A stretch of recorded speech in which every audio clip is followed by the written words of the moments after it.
من وعده می دهم که نظام را از شر کاغذبازی اداری و رشوه‌ستانی بیشتر پاک نمایم تا عایدات ما بلند برود و سکتور خصوصی ما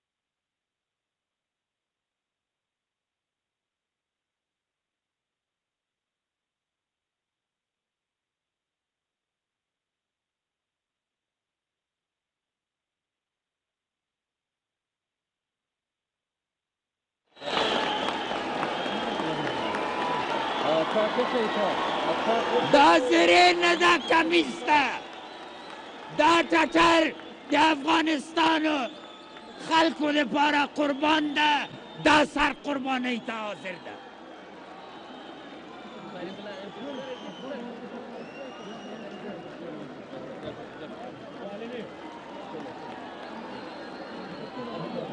لوی حمله لیدلی یو دو انفجار نه مډارېږئ قرار کنی قرار کنی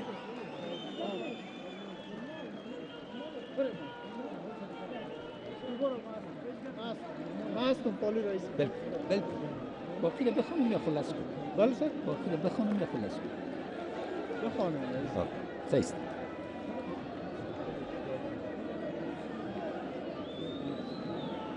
امروز انشالله با پاکسازی نظام اداری در 5 سال آینده عواید کشور چند خواهد شد.